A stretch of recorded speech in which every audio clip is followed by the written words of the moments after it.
Students, welcome to my YouTube channel. तो आज हम लोग स्टार्ट करने जा रहे हैं क्लास 11th का बहुत ही इंपॉर्टेंट टॉपिक सर्कुलर मोशन। बहुत से बच्चों को इस टॉपिक में काफी कंफ्यूजन रहता है, तो मैं ट्राई करूंगा कि इस पूरे टॉपिक को मैं काफी इजी वे में मैं आपको समझा सकूं। इससे पहले मैंने 11th के लिए error analysis, vectors, kinematics, Newton's laws of motion, friction, ये सारे चैप्टर्स का वीडियो मैं ऑलरेडी डाल चुका हूं। तो अगर आपका कोई भी कंसेप्ट अगर वीक है तो आप उन वीडियोस को चेक कर सकते हो, जरूर आपके लिए बेनिफिशियल रहेगा। बात करेंगे सर्कुलर मोशन की, तो इसमें आपका कौन कौन सा कॉन्सेप्ट यूज होगा। तो पीछे के जितने भी कंसेप्ट हैं, वेक्टर हो गया, काइनेमेटिक्स हो गया, न्यूटन्स लॉज ऑफ मोशन हो गया, इन तीनों चैप्टर का काफी ज्यादा यूज है सर्कुलर मोशन में। तो अगर आपका इन तीनों में से कोई भी चैप्टर वीक है तो पहले आप उसको स्ट्रॉन्ग कर लो, क्योंकि उन चैप्टर्स के बिना ये टॉपिक आपका अधूरा रह जाएगा। तो चलिए अब स्टार्ट करते हैं अपना टॉपिक सर्कुलर मोशन। सर्कुलर क्या है? तो बात तो आप इस टर्मिनोलॉजी से ही समझ रहे होंगे। सर्कुलर मतलब क्या? सर्कल। तो अगर सर्कल के अलोंग मोशन होगा तो उसको हम लोग क्या कहेंगे? Circular motion. Motion along circle. Okay, motion along any circular path. Writing मेरी उतनी अच्छी नहीं है तो प्लीज इसके लिए आप टॉलरेट करना, ठीक है।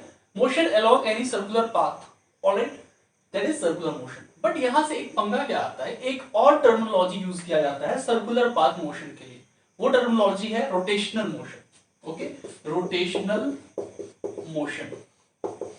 अब ये दोनों जो है, रोटेशनल और सर्कुलर, ये दोनों एक ही जैसा फील दे रहा है। रोटेशन भी आप सर्कुलरली करते हो, सर्कुलर मोशन भी सर्कुलर ही करते हो। तो फिर भाई डिफरेंस क्या है सर्कुलर और रोटेशनल? और ये दो अलग अलग चैप्टर आपको 11th में ही पढ़ने भी हैं। इसके बाद आप वर्क पढ़ोगे और वर्क के बाद आपका रोटेशनल डायनामिक्स स्टार्ट हो जाता है। ओके, तो ये दोनों चैप्टर्स अगर अलग अलग पढ़ने हैं तो इन दोनों का मतलब भी अलग होगा। तो चलिए समझते हैं इनका मतलब क्या होता है। सर्कुलर मोशन जो है बाबू, अब अगर आपने न्यूटन्स लॉ ऑफ मोशन का वीडियो देखा होगा, वहां मैंने आपको एक बात बताई कि फिजिक्स में हम लोग बहुत समय क्या करते हैं, एक आइडियल केस लेते हैं मैक्सिमम जगह। अभी 11th-12th में, ओके, जब आप इंजीनियरिंग करोगे उस टाइम आप रियल केस पढ़ते हो, बट अभी आप आइडियल केसेस में डील करते हो। तो आइडियल केस डील करने का मतलब है कि हम बहुत जगह क्या करते हैं, जैसे मैंने बनाया, ठीक है, ये एक आदमी है, ये एक सर्कल में ऐसे घूम रहा है। ओके, तो उस केस में आप क्या करते हो, फिजिक्स में केसेस को इजी बनाने के लिए, आइडियल बनाने के लिए, आप इस आदमी को आदमी की तरह ना बना के ऐसे एक पॉइंट बना देते हो। ठीक है, ये एक आदमी है और ये ऐसे सर्कल में घूम रहा है। So the concept is what, ये हमने क्या किया, ये हमने पॉइंट मास ऑब्जेक्ट ये कंसीडर कर लिया। इस आदमी को हमने पॉइंट मास बना दिया। एक बड़ी गाड़ी होगी, अभी आगे पढ़ेंगे ना, बैंकिंग ऑफ रोड पढ़ेंगे, साइकिल क्यों बेंड कर जाता है, तो साइकिल बेंडिंग होगा।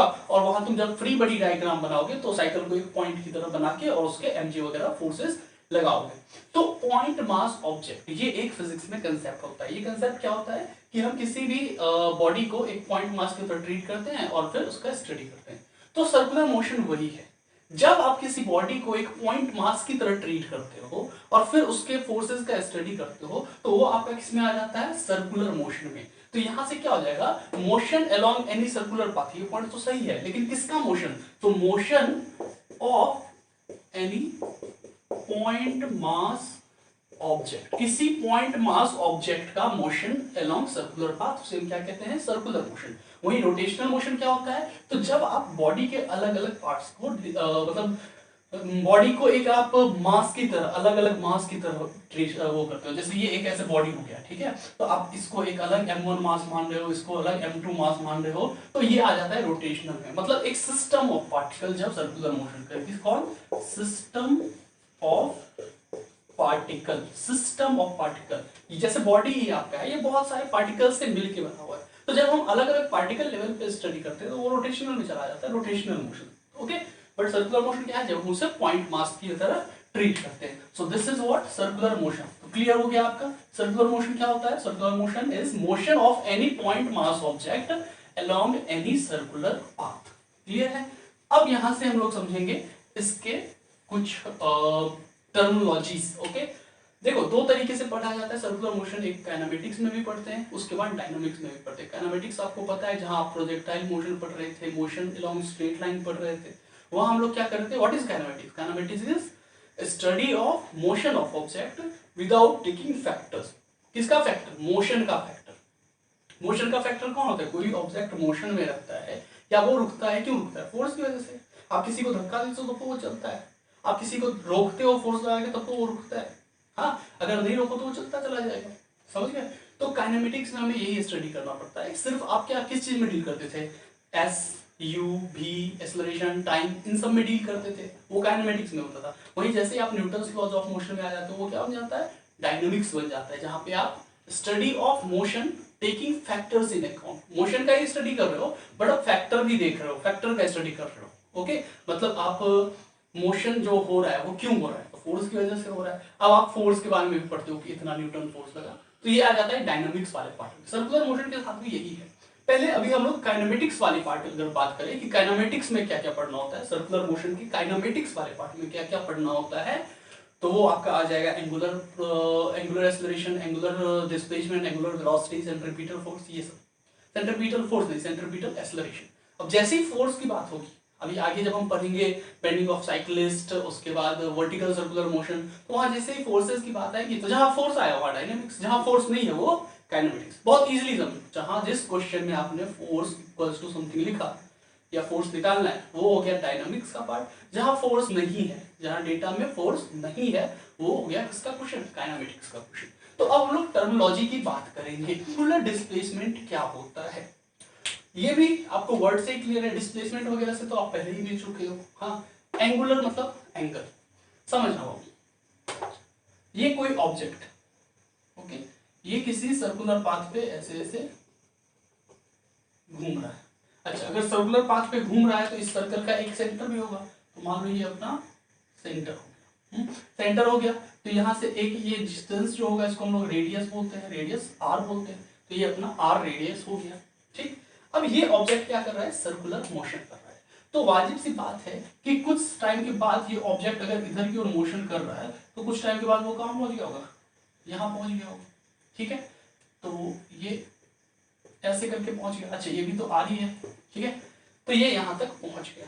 तो इसको जो देखो, ये जो है ये आर्क जो है, सिंपली इसको हम लोग क्या बोलते हैं, ये हो गया डिस्टेंस हो गया या फिर डिस्प्लेसमेंट बोलो, अगर शॉर्टेस्ट एक लाइन बना लो। अभी अगर छोटा सा केस है तो वहां डिस्टेंस और डिस्प्लेसमेंट क्या होगा, बिल्कुल बराबर होगा। जितना ये डिस्टेंस है उतना ही डिस्प्लेसमेंट है, स्ट्रेट लाइन भी डालोगे तो बिल्कुल थोड़ा सा मिनिमम सा डिफरेंस होगा। तो ये हो गया क्या, डिस्टेंस या फिर डिस्प्लेसमेंट बोल लो। अब यहां से आता, पहले तुम 0 डिग्री थे, अब कुछ एंगल थीटा बनाने लगे तुम, theta, okay. So this theta is called what, angular displacement. Displacement इसको डिफाइन कैसे करोगे, displacement in form of angle. हाँ, एंगल का मतलब क्या हो जाता है, एंगल को आप 2 डिग्री से दिखाते हो, एक रेडियन के फॉर्म में दिखाते हो और एक डिग्री के फॉर्म में बोलते हो। हाँ, अब रेडियन डिग्री क्या होता है आपको बहुत अच्छे से पता होगा। जैसे मान लो अपना 60 डिग्री है तो ये कितना रेडियन होगा, 60 डिग्री कितना रेडियन होगा, पाई बाय 3 रेडियन होगा। हाँ, मतलब पाई मतलब क्या, 180 डिग्री, पाई रेडियन मतलब 180 डिग्री, पाई रेडियन मतलब 180 डिग्री, 360 डिग्री कितना होगा, 2 पाई, ठीक है। ये बात बहुत बेसिक है, पता होगा। तो 60 डिग्री कितना होता है, 180 बाय 3 यानी पाई बाय 3 रेडियन। ये क्या हो गया आपका रेडियन के फॉर्म। इतनी बात आपको समझ में आ गई। तो ये होता है अपना एंगुलर डिस्प्लेसमेंट।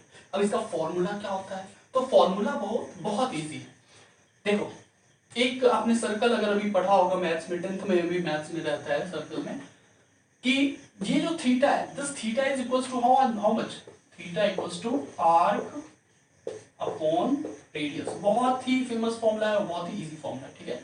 तो theta equals to arc upon radius, तो थीटा इक्वल्स टू आर्क। अब ये आर्क जो है ये बाबू क्या है, ये डिस्टेंस है, ये लीनियर डिस्टेंस है। लीनियर डिस्टेंस समझते हो ना कि आप सीधा चल रहे हो, तो ऐसे करके आपने चला तो ये क्या हो गया, लीनियर डिस्टेंस या फिर लीनियर डिस्प्लेसमेंट भी बोल सकते हो छोटे डिस्टेंस के लिए।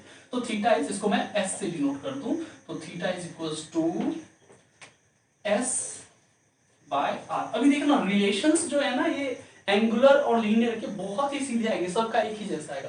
तो theta equals to S by R. इसको अब ये भी लिख सकते हो, S equals to R theta, S equals to R theta. अब ध्यान देना बात को, S equals to R theta. एक चीज बिल्कुल दिमाग में बैठा लो, लीनियर निकालने के लिए ना बस आप एंगुलर में रेडियस से मल्टीप्लाई कर दो। फिर से सुनते हैं, linear is equals to angular into radius. यही फॉर्मूला आगे भी अभी फॉलो होगा। क्या, लीनियर निकालने के लिए बस रेडियस से थीटा को मल्टीप्लाई कर, ठीक है। So angular linear displacement equals to radius into angular displacement. ठीक है, क्लियर है ये बात, कोई दिक्कत नहीं। अच्छा एक और बात, अगर ये डिस्प्लेसमेंट है, अगर ये डिस्प्लेसमेंट है तो इसका एक डायरेक्शन भी होगा। तो इसका डायरेक्शन क्या होता है, तो यहाँ पे आप वो जो स्क्यू रूल आता है या थम्स रूल जो आता है, आपको पता होगा राइट हैंड थंब रूल, वो लगाना है। जैसे इस तरीके से अभी एंटी क्लॉकवाइज जा रही है तो थंब किधर, बाहर की ओर खुल रहा है, तो एंगुलर डिस्प्लेसमेंट किधर होगा, बाहर की ओर। ठीक है, अगर ये क्लॉकवाइज आता तो एंगुलर डिस्प्लेसमेंट किधर होता, अंदर की ओर होता। तो समझ गए, तो इसका डायरेक्शन किससे देखते हैं, थंब रूल से देखते हैं। So this is what angular displacement. अब आगे बढ़ते हैं, डिस्प्लेसमेंट हो गया, तो अब क्या होगा, वेलोसिटी होगा। तो इसको मैं हटा, एंगुलर वेलोसिटी। तो जैसे आपको पता है कि लीनियर जब डिस्प्लेसमेंट होता है तो लीनियर वेलोसिटी निकालते हैं, अब एंगुलर डिस्प्लेसमेंट है तो क्या होगा, एंगुलर वेलोसिटी। तो बहुत इजी सी बात है। तो एंगुलर वेलोसिटी बेसिकली इसको हम लोग किस से डिनोट करते हैं, ओमेगा से डिनोट करते हैं, ओमेगा। ठीक है, ओमेगा अगर सही से समझो तो कैसे होता है, डब्ल्यू को थोड़ा सा ऐसे कर देते हो तो ये ओमेगा बन जाता है, ओ को आधा से बीच से थोड़ा सा काट दो। ठीक है, तो ये डब्ल्यू जैसा मैंने लिख दिया। एंगुलर वेलोसिटी डिफाइन कैसे करोगे, तो this is velocity is what, rate of change of displacement, rate of change of displacement. Angular velocity क्या होगा, rate of change of angular displacement, rate of change of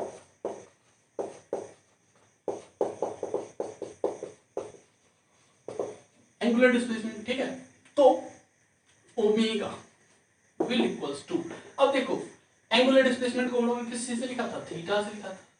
और रेट, कहीं भी rate word दिखे तो क्या समझ लेना है, बाय टाइम। ये मैं आपको बहुत पहले काइनेमेटिक्स से ही बताते आ रहा हूँ। रेट देखने का मतलब ही समझ जाओ क्या, बाय टाइम। तो पीछे नीचे क्या कर दिया हमने, बाय टी कर दिया। Omega equals to theta upon T, this is what angular velocity. ये सीधा भी याद रख सकते हो। लीनियर वेलोसिटी भी क्या होता था, v equals to s by T, v equals to displacement by time. तो ये omega equals to angular displacement by time, कुछ नहीं था। चलिए, तो ये तो हो गया फॉर्मूला। ठीक है, इसका यूनिट क्या हो जाएगा, तो थीटा का आपका पता है क्या, रेडियन, और टाइम का क्या होता है, सेकेंड। तो क्या हो गया, रेडियन, RAD, रेडियन पर सेकेंड। ये इसका यूनिट हो गया, रेडियन पर सेकेंड। ठीक है, नाउ अब आते हैं रिलेशन लीनियर और एंगुलर। ठीक है, तो समझना theta omega equals to theta by T था। थीटा अभी जस्ट हमने निकाला था, क्या होता है, s by R, s by R यानी लीनियर डिस्प्लेसमेंट बाय आर। तो s बाय आर और t तो पहले से है तो यहाँ t रख दिया। ठीक है, तो यहाँ से बाबू क्या हो जाएगा अपना, ओमेगा इक्वल्स टू, देखो अब displacement by time s by T क्या होता था, ये s बाय टी क्या होता था, तो s बाय टी होता है वेलोसिटी। हाँ, तो वेलोसिटी, तो s बाय टी की जगह हमने क्या लिख दिया, वेलोसिटी, और रेडियस है तो रेडियस है। Omega equals to v by R. और देखो ये बताया था ना कि लीनियर में, सॉरी एंगुलर में रेडियस से मल्टीप्लाई करो लीनियर मिलेगा। तो वही चीज यहाँ भी, omega equals to v by R. तो यहाँ पे हम लोग क्या कह सकते हैं, v equals to omega, v equals to omega, v equals to omega R. तो देख रहे हो वही चीज फॉलो हो रहा है ना, लीनियर में एंगुलर में रेडियस से मल्टीप्लाई कर दिया, क्या मिल गया, लीनियर मिल गया। This is angular velocity. हाँ, यानी ये किस वेलोसिटी से इस एंगल को ट्रेस कर रहा है। जैसे मान लो 360 डिग्री अगर वो कुछ 10 सेकेंड में कर लेता है, ठीक है, 360 डिग्री वो 10 सेकेंड में कंप्लीट कर लेता है। 360 मतलब 1 कंप्लीट रिवॉल्यूशन। तो उसका ओमेगा कितना होगा, तो 360 बाई 10, 360 बाई 10 यानी क्या, 36 डिग्री पर सेकेंड। अब इसको आपको रेडियन में चेंज करना होता है, तो रेडियन में आप चेंज आराम से कर सकते हो। 180 डिग्री का पाई रेडियन, तो 360 का 2 pi radian, 2 pi by T, 2 pi by 10 ऐसे करके निकाल सकते हैं। तो दिस इज ओमेगा। अब ये भी एंगुलर वेलोसिटी है, velocity is a vector quantity. Angular velocity भी क्या होगा, वेक्टर क्वांटिटी होगा। अगर ये वेक्टर क्वांटिटी है तो इसका एक डायरेक्शन होगा, तो इसका डायरेक्शन क्या होगा। तो काइनेमेटिक्स में भी आपने ये चीज पढ़ा है कि जो डिस्प्लेसमेंट का डायरेक्शन होता है वही वेलोसिटी का भी डायरेक्शन होता है। भाई जिधर तुम्हारा, तुम आगे जिस साइड बढ़ोगे उधर ही तो तुम्हारा वेलोसिटी भी होगा ना। तो उसी तरीके से जिस तरफ एंगुलर डिस्प्लेसमेंट होगा उधर ही एंगुलर वेलोसिटी भी होगा। तो एंगुलर डिस्प्लेसमेंट का डायरेक्शन क्या निकालते थे, थंब रूल से। तो ये वेलोसिटी का भी डायरेक्शन कैसे निकलेगा, थंब रूल से। ठीक है, कि अगर ये डिस्प्लेसमेंट इधर हो रहा है तो वेलोसिटी भी इधर ही होगा। ठीक है, तो समझ गए। तो डायरेक्शन सेम एज क्या हो जाएगा, direction same as angular displacement, यानी थीटा सिंपली लिखो यार, थीटा। ठीक है, यहां तक कोई दिक्कत, बहुत इजी। तो दूसरा रिलेशन हमारे पास क्या गया, v equals to omega R, v equals to omega R. अब हमारा तीसरा मिलेगा एक्सेलरेशन का। Alright, so third is what, angular acceleration. इसको हम लोग बाबू अल्फा से जोड़ सकते हैं, किससे, अल्फा से। एंगुलर एक्सेलरेशन क्या होता है? तो एक्सेलरेशन क्या होता था? Rate of change of velocity. तो ये क्या होगा? Rate of change of angular velocity, rate of change of angular velocity, मतलब ओमेगा किस रेट से चेंज हो रहा है वो हो जाएगा एंगुलर एक्सेलरेशन। ठीक है, हो सकता है ना, देखो ये जैसे ऐसे घूम रहा है तो पहले धीरे धीरे घूम रहा था, स्पीड बढ़ता गया, तो क्यों बढ़ रहा है स्पीड? एक्सेलरेशन की वजह से। So rate of change of angular velocity is what? Angular acceleration. अब इसके फॉर्मूले पे आते हैं। तो एंगुलर एक्सेलरेशन यानी क्या? Alpha will equals to rate of change of angular velocity, मतलब क्या? डी ओमेगा या डेल्टा ओमेगा, जैसे आपको लिखना हो, by dt, D omega by dt। D omega मैंने क्यों लिखा? डी ओमेगा का मतलब हो जाता है चेंज, डी डी डी मतलब क्या है? चेंज आ जाता है। या इसको आप simply delta omega by delta T भी लिख सकते हो, या इसको आप omega 2 minus omega 1 by T भी लिख सकते हो। ओमेगा 2 मतलब क्या? फाइनल एंगुलर वेलोसिटी, ओमेगा 1 मतलब क्या? Initial angular velocity. ठीक, तो D omega by D T ये हो जाता है अल्फा। अब चलो इसका ये तो बेसिक फॉर्मूला हो गया omega by D T. Relation पे आते हैं। Alpha equals to D by D T. Omega की जगह हम लोग क्या लिख सकते हैं? तो ओमेगा की जगह वी बाय आर लिख सकते हैं, वी बाय आर लिख सकते हैं। समझ रहे हो बात को? बहुत अच्छे से समझना, वी बाय आर। तो वी बाय आर, अब समझना, alpha equals to V by D T, यानी देखो अब समझ, वी बाई डी टी क्या होता है? Change in velocity by time क्या होगा यार? चलो डिफरेंशिएशन से अगर आपको थोड़ा भी दिक्कत लग रहा हो तो इसको और इजी से समझ सकते हैं। अल्फा इक्वल्स टू क्या होगा? Delta omega bye T. Delta omega मतलब समझ रहे हो? डेल्टा कहीं भी लिखा देना, ये ट्रायंगल जैसा, इसका मतलब होता है चेंज। तो change in angular velocity delta omega bye T. तो डेल्टा ओमेगा का मतलब क्या हो सकता है? डेल्टा ओमेगा का मतलब क्या होगा? V by R. तो वी बाय आर नहीं होगा, डेल्टा वी बाय आर होगा। और ये टी तो पहले से था ही टी। डेल्टा वी क्यों होगा? समझ रहे हो ना? एंगुलर वेलोसिटी कब चेंज होगा? जब आपका लीनियर वेलोसिटी चेंज होगा। लीनियर वेलोसिटी मतलब ये मान लो ये जो v वेलोसिटी से तुम्हारा ये चल रहा था, v के लीनियर वेलोसिटी से, तो v बढ़ेगा तभी तो ओमेगा भी बढ़ेगा ना। v बढ़ेगा तभी तो ओमेगा भी बढ़ेगा। फॉर्मूला से भी आप देख लो, v is directly proportional to omega, या omega is directly proportional to v। तो v बढ़ा तभी ओमेगा बढ़ा। तो यानी जितना ओमेगा में चेंज आया उसी तरीके से लीनियर वेलोसिटी में भी चेंज आया। तो delta omega equals to delta v by t. अब यहां से delta v by t, change in delta v का मतलब क्या हो गया? Change in linear velocity by time. तो rate of change of velocity आपको पता है क्या? एक्सेलरेशन होता है। तो इसकी जगह हम लोग ए लिख सकते हैं, और नीचे आर रेडियस है तो आर हो गया। यहां से अपना फॉर्मूला क्या बन गया? Alpha equals to A by R. Alpha equals to A by R, that is A equals to alpha R. फिर वही चीज क्या कि लीनियर जो है एंगुलर इनटू रेडियस। ठीक है, angular into radius is linear. Angular acceleration into radius equals to linear acceleration. Angular velocity into radius equals to linear velocity. Angular displacement into radius is linear displacement. Angular displacement, sorry linear displacement. चलिए इतनी बात समझ गए angular acceleration क्या होता है। अब समझना इस बात को, इस एंगुलर एक्सेलरेशन को एक और टर्म दिया जाता है, एक और टर्म दिया जाता है, ये समझने वाली बात है, tangential acceleration. Tangential acceleration, tangential acceleration क्या होता है उस पे जाने से पहले मैं बता दूं इसका भी डायरेक्शन क्या होगा बाबू। तो इसका डायरेक्शन भी जैसे वेलोसिटी का होता है उसी तरीके से थंब रूल से देखोगे। अगर मान लो ये एक्सेलरेशन रिटार्डेशन के फॉर्म में, यानी माइनस के फॉर्म में, हाँ मतलब आपका धीरे धीरे स्लो हो रहा है ऑब्जेक्ट, तो उस केस में तुम्हारा क्या हो जाएगा? एक्सेलरेशन का डायरेक्शन अपोजिट हो जाएगा। क्यों? क्योंकि रिटार्ड हो रहा है ना, तो वो वेलोसिटी को कम कर रहा है, तो यानी वो अपोजिट डायरेक्शन में लग रहा होगा। यानी मान लो अगर इधर की ओर माइनस ए है, तो इसका मतलब आप ये तो समझ सकते हो ना कि ए का वैल्यू क्या होगा? अपोजिट डायरेक्शन में। अपोजिट डायरेक्शन मतलब क्या? एक ही तरीके से मूव कर रहा होगा, ऐसे मूव कर रहा होगा क्लॉकवाइज। तो क्लॉकवाइज मूव करने का मतलब क्या है? अंदर की ओर होगा डायरेक्शन। ये बात समझ रहे हो? तो ये चीज है। अब हाँ क्या बता रहा था? Tangential acceleration, sorry. तो ये जैसे सर्कुलर पाथ है अपना, ठीक है, और यहाँ अपना ऑब्जेक्ट है, ये इसका वेलोसिटी होता है, ये इसका वेलोसिटी होता है, और जिधर वेलोसिटी उधर ही चेंज भी होता है। तो ऐसा ही टेंजेंशियल डायरेक्शन में ही अपना क्या होता है? ये एंगुलर एक्सेलरेशन अल्फा भी होता है। हाँ, ये अल्फा जो है इसको टेंजेंट, टेंजेंट समझते हो ना, किसी पॉइंट पे टेंजेंट ही हो गया, तो टेंजेंट भी क्या होता है? अल्फा। तो ये टेंजेंशियल एक्सेलरेशन होता है। अब एक्सेलरेशन कितने टाइप के? दो टाइप के। एक टेंजेंशियल एक्सेलरेशन और एक होता है रेडियल एक्सेलरेशन। रेडियल एक्सेलरेशन जो कि रेडियली इनवर्ड लगता है। रेडियली मतलब रेडियस के लॉन्ग, रेडियली मतलब क्या, रेडियस के लॉन्ग इनवर्ड डायरेक्शन लगता है, अंदर की ओर लगता है। इसी रेडियल एक्सेलरेशन को हम लोग एक और नाम देते हैं, क्या, सेंट्रीपिटल एक्सेलरेशन। और बाद में यही जाके आप एक्सेलरेशन को मास से मल्टीप्लाई कर देते हो तो वो क्या बन जाता है, सेंट्रीपिटल फोर्स। तो सेंट्रीपिटल, इससे तो आप बहुत पहले से मिले होंगे। सेंट्री मतलब क्या हो गया, सेंटर, और पीटल मतलब लविंग, सेंटर लविंग एक्सेलरेशन, यानी जो सेंटर की तरफ लगता, तो that is what, centripetal acceleration, अंदर की ओर लगने वाला। अब इसका फॉर्मूला कैसे निकालते हैं वो बहुत अच्छा है, तो चलिए इसको मैं मिटाता हूं। ऑलराइट, सेंट्रीपिटल फोर्स, तो फोर्स आपको पहले बहुत अच्छे से पता है, फोर्स क्या होता है, पिछले चैप्टर में हमने पढ़ा था। सेंट्रीपिटल फोर्स, सेंट्रीपिटल मतलब सेंटर लविंग, यानी जो सेंटर की तरफ लगता हो, और फोर्स मतलब आपको पता है सेंट्रीपिटल फोर्स, और फोर्स एक्टिंग टूवर्ड्स सेंटर, कैसे, रेडियली। भाई मेरा राइटिंग बहुत गंदा है, प्लीज देख लेना, ठीक है, सुन के समझ लेना।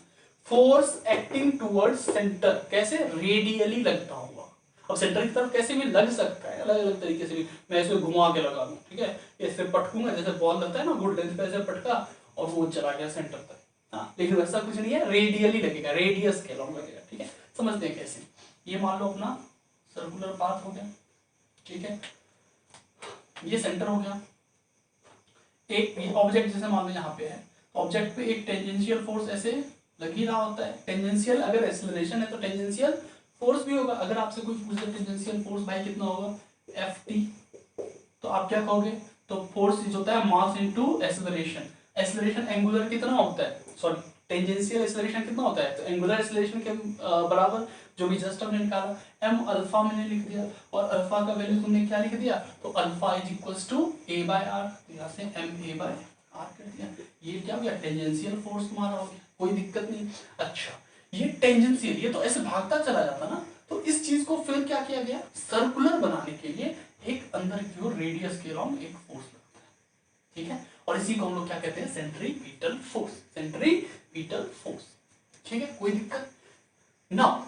अब समझना इसका थोड़ा और आगे कंसेप्ट है। सेंट्रीपिटल फोर्स ये जो है, this is real force, this is real force, और ये हमेशा ऑलवेज एक्ट्स 90 डिग्री टू, ये पॉइंट बहुत इंपॉर्टेंट है, always acts 90 degree to what, velocity बोल लो या फिर टेंजेंशियल एक्सेलरेशन बोल दो। ये लाइन समझना बहुत इंपॉर्टेंट है, ये हमेशा ऑलवेज 90 डिग्री पे लगता रहता है। अगर ये 90 डिग्री पे नहीं लगता रहता, कहीं भी किसी वजह से अगर ये 90 डिग्री से थोड़ा भी कम होता तो ये सर्कुलर मोशन नहीं होता। चलो इसका केस समझते हैं। जैसे मान लो ये vertical circular motion, sorry vertical projectile, आपने पढ़ा होगा वर्टिकल प्रोजेक्टाइल क्या होता है, जब आप सिंपली इनिशियल वेलोसिटी सिर्फ वर्टिकल डायरेक्शन में रखते हो, ठीक है, नहीं अगर पढ़ा है तो पीछे देखो, बहुत अच्छे से मैंने इसको पढ़ाया हुआ है।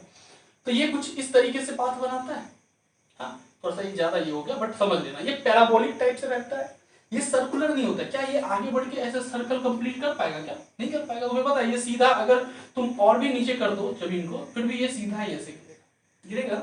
क्यों ऐसा होता है, ये सर्कुलर पाथ क्यों नहीं फॉलो करता है, जबकि यहाँ सर्कुलर पाथ होता है। यहाँ क्या होता है बाबू, देखना इनिशियली क्या होता है, वेलोसिटी तुम्हारा इधर और अर्थ का ग्रेविटी नीचे, तो जस्ट 90 डिग्री का फोर्स बनता है, वेलोसिटी इधर और अर्थ का ग्रेविटी नीचे, तो ग्रेविटी नीचे मतलब क्या, एक ग्रेविटी वाला फोर्स जस्ट 90 डिग्री पे लगता है। तो यहाँ जब ये स्टार्ट होता है तो ये सर्कुलर मोशन की तरह ही प्रोजेक्ट होता है, कैसे, सर्कुलर मोशन की तरह। लेकिन जैसे ये यहाँ से यहाँ पहुंचा तो यहाँ आते ही अब वेलोसिटी का डायरेक्शन क्या हो गया, ये हो गया, बट वेलोसिटी का डायरेक्शन वो हो गया, लेकिन अर्थ तो हमेशा 90 डिग्री इसी तरीके से बनाएगा ना। तो अब ये क्या 90 डिग्री का फोर्स रहा, क्या नहीं रहा, कम हो गया।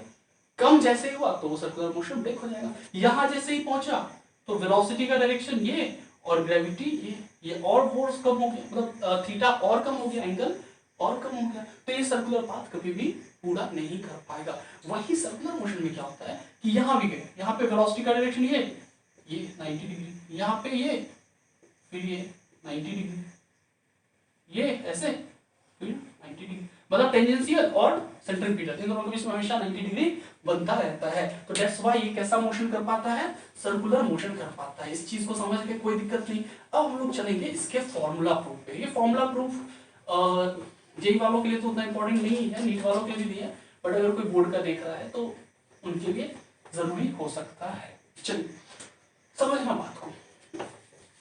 एक डायग्राम हमने अभी बनाया था, कैसा,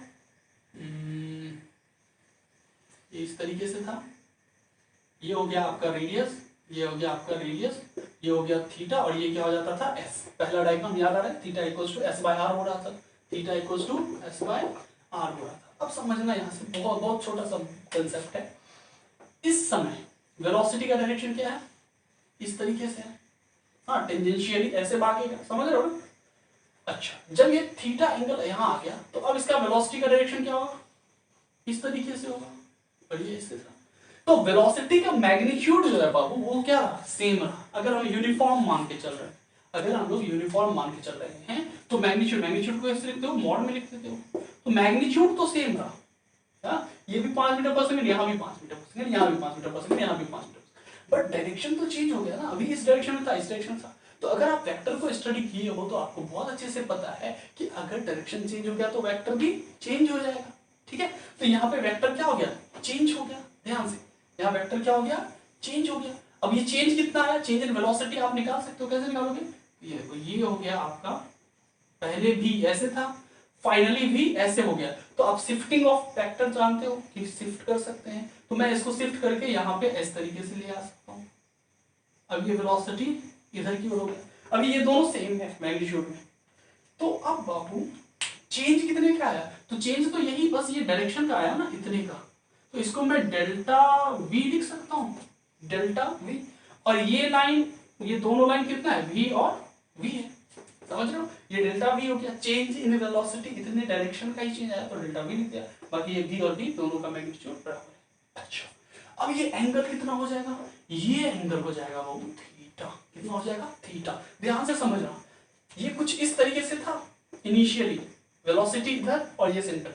अब इसको मैंने इस तरीके से घुमाया थीटा से, तो ये ब्लैक वाला जो देख रहे हो, ये थीटा से घुमा, तब तो ये भी इस डायरेक्शन में आया। तो फाइनली अगर इन दोनों के बीच में डायरेक्शन में पूछूं, एंगल पूछूं, तो वो भी कितना होगा, थीटा होगा। समझ रहे हो, इसको बिल्कुल ऐसे चिपका दो, तब तो ये 90 था। अब फिर इसको मैंने थीटा लेके गए, तब तो ये यहां तक पहुंचा। तो ये भी कितना एंगल हुआ, थीटा एंगल हुआ। समझ रहे हो। तो अगर आपने न्यूटन्स लॉज ऑफ मोशन पढ़ा है तो बिल्कुल एक बार में समझ गए होंगे। हाँ, नहीं पढ़ा है फिर भी इजी है, बहुत इजी है, समझ गए ना। ये बिल्कुल उतने से ही लेके जा रहे हैं, तब ये थीटा हो, तो ये थीटा एंगल हो गया। ठीक, अब यहाँ से कुछ नहीं है, ये एक ट्रायंगल देखा और दूसरा ये ट्रायंगल देखो, ये छोटा वाला जो कि कैसे है, कुछ इस तरीके से है। ये रेडियस आर, ये रेडियस आर, और ये थीटा और ये एस, ऐसा है ना। ये अंदर वाला ट्रायंगल मैंने यहाँ बनाया। अब ये दोनों बाबू सिमिलर है, ये दोनों सिमिलर ट्रायंगल का कंसेप्ट आपने पढ़ा होगा। सिमिलर ट्रायंगल का कंसेप्ट क्या कहता है कि दोनों के कोरोस्पोंडिंग साइड्स क्या होती है, सेम रेशियो में होती है। Corresponding sides of similar triangles are in same ratio. तो बस यहाँ से कुछ नहीं करना है, ये डेल्टा भी किसके रेशियो में होगा, एस। यहाँ से मैं कह सकता हूँ सिमिलर ट्रायंगल्स से, सिमिलर ट्रायंगल्स के रेशियो से delta V upon S, delta V upon S, delta V upon S equals to V upon R, V upon R कह सकते हैं ना। डेल्टा वी के कोरोस्पोंडिंग में एस है, वी के कोरोस्पोंडिंग में आर है, थीटा थीटा है। ओके, अब यहां से क्या होगा, हमें निकालना क्या था, हमें निकालना था सेंट्रीपिटल एक्सेलरेशन, सॉरी। तो डेल्टा वी निकल गया, डेल्टा वी इक्वल्स टू क्या हो गया, वी बाय आर, और ये एस मल्टीप्लाई हो गया, एस हो गया। ठीक, अब ध्यान देना, एक्सेलरेशन क्या होता है, rate of change of velocity. तो मतलब डेल्टा वी ये रेट ऑफ चेंज है, ऑफ वेलोसिटी है, तो रेट लगाना, ये क्या है, डेल्टा वी मतलब चेंज ऑफ वेलोसिटी। अब रेट लगाना है, रेट का मतलब बाय टाइम, तो divided by time, divided by time. तो यहां से डेल्टा वी बाई टी क्या बन गया, एक्सेलरेशन, और v by R, s by T क्या बन जाएगा, s बाई टी होता है वेलोसिटी। तो आप यहां से कह सकते हो v by R into V. तो यहां से a इक्वल टू क्या हो गया, v स्क्वायर बाय आर। यही v स्क्वायर बाय आर क्या होता है, सेंट्रीपिटल एक्सेलरेशन, ac मैंने इसको लिख दिया, ac equal to v square by R. तो ये हो गया सेंट्रीपिटल एक्सेलरेशन, या इसी को तुम क्या कहोगे, रेडियल एक्सेलरेशन, रेडियल एक्सेलरेशन या फिर सेंट्रीपिटल एक्सेलरेशन। ठीक है, ये कहाँ लगता है, रेडियली अंदर लगता है, रेडियली अंदर लगता है। अगर फोर्स की बात करें, सेंट्रीपिटल फोर्स कितना होगा, तो बस आपको इसको मास से मल्टीप्लाई कर देना है, तो ये क्या बन जाएगा, mv² mv² कोई दिक्कत, तो सेंट्रीपिटल फोर्स कितना होता है, mv²। कहीं से कोई समस्या नहीं। अब एक छोटा सा टर्म समझना जिसको लोग बोलते हैं क्या, सेंट्रीफ्यूगल फोर्स। सेंट्रीपिटल मतलब जो सेंटर की तरफ लगे, सेंट्रीफ्यूगल मतलब सेंटर के बाहर लगे, सेंटर हिटिंग फोर्स मतलब जो सेंटर से दूर लगता है। अब ये बाबू ना, जैसे मैंने सेंट्रीपिटल के लिए आपको क्या लिखा था, ये रियल फोर्स होता है, सेंट्रीफ्यूगल रियल फोर्स नहीं होता है, this is what, pseudo force. Pseudo force ये तो लॉज ऑफ मोशन में बहुत अच्छे से मैंने बताया था, और इसके बहुत से क्वेश्चंस भी होते हैं। स्यूडो मतलब क्या होता है, फॉल्स फोर्स। फॉल्स फोर्स कहने का क्या मतलब हो गया, कि वैसे फोर्स जो हम नहीं लगाते हैं बट वो कहीं ना कहीं से आ जाते हैं, ऑटोमेटिकली जनरेट हो जाते हैं, ठीक है, जो हम लगाते नहीं है बट वो ऑटोमेटिकली जनरेट हो जाते हैं, ठीक है। स्यूडो फोर्स है, ये हम लाते नहीं, ये खुद आ जाते हैं। खुद क्यों आता है, तो ये आता है to balance centripetal force. Centripetal force को बैलेंस करने के लिए आता है। अब देखो कितना अच्छा कंसेप्ट है, सेंट्रीपिटल फोर्स किधर लगता है, अंदर की ओर लगता है। अब आप अंदर की ओर अगर कोई भी फोर्स लगाओगे किसी भी ऑब्जेक्ट पे, तो वो तो अंदर चला जाएगा, बट यहाँ क्या हो रहा है, अंदर की ओर लगा रहे हैं, अंदर नहीं आ रहा है, ये अपना घूम रहा है, तो इस अंदर वाले नहीं आ रहा है, दैट मींस क्या, ये यहाँ पे हॉरिजॉन्टली क्या है, बैलेंस्ड है, मतलब इस सेंट्रीपिटल फोर्स वाली लाइन में ये क्या है, बैलेंस है। हाँ, बैलेंसिंग समझते हो ना, जैसे ये ऑब्जेक्ट है, इसको आप अर्थ पे ऐसे करके रखते हो, तो नीचे mg लगता है, तो एक ऊपर नॉर्मल लगता है, और आप n इक्वल्स टू mg लिख देते हो, दैट मींस क्या, ये दोनों बैलेंस्ड है। उसी तरीके से जैसे ये सेंट्रीपिटल फोर्स इस लाइन में अंदर लग रहा है सेंटर की तरफ, तो इससे जस्ट बाहर भी एक फोर्स ऐसे लगेगा, तब तो ये ऑब्जेक्ट एकदम ये पाथ पे बना रहेगा। मेरी बात समझ रहे हो, फील कर रहे हो ना, कि इस सेंट्रीपिटल को बैलेंस करने के लिए इसके लाइन में बैलेंस करने के लिए एक फोर्स चाहिए होता है, उसी को हम लोग कहते हैं सेंट्रीफ्यूगल फोर्स। और न्यूटन साहब क्या बोलते हैं, इक्वल एंड अपोजिट, जैसे n इक्वल्स टू mg था, उसी तरीके से सेंट्रीफ्यूगल फोर्स जो है वो सेंट्रीपिटल फोर्स के बराबर होता है, that is how much, mv²/r। इसको आप अब mv²/r को चेंज कर सकते हो ओमेगा में भी, v इक्वल्स टू क्या होता था, ओमेगा r, तो ओमेगा² बाय रेडियस, तो r से r कट गया, तो क्या बचा, ओमेगा²r, तो ये भी रख सकते हो। तो इसका दूसरा फॉर्मूला तुम्हारा क्या हो जाएगा, m⍵²r। समझ रहे हो इस बात को, तो सेंट्रीफ्यूगल फोर्स क्या होता है, समझ रहे हो ना, it is a pseudo force, ये हम लाते नहीं है, ऑटोमेटिकली आ जाता है, ओके। और इसका मैग्नीट्यूड किसके बराबर होगा, तो सेंट्रीपिटल फोर्स के बराबर, और ये लगता है opposite to line of action of centripetal force. Clear है, तो आज इतना ही कंसेप्ट करते हैं, अगले वीडियो में हम लोग इसके क्वेश्चंस करेंगे, और जब क्वेश्चंस हो जाएगा ना एक बार, फिर ये कंसेप्ट बिल्कुल आपका पक्का हो जाएगा। तो तक आप भी क्या करो, जो अच्छे बुक्स हैं उससे ढूंढ के, एचसीवी वगैरह जहां से भी आप ढूंढ सकते हो, ढूंढ के इसके क्वेश्चंस कर लीजिए और कंसेप्ट्स को मजबूत कर लीजिए। ऑलराइट, तो चलिए, तो आज का वीडियो यहीं पे खत्म करते हैं, ध्यान रखिए अपना, बाय।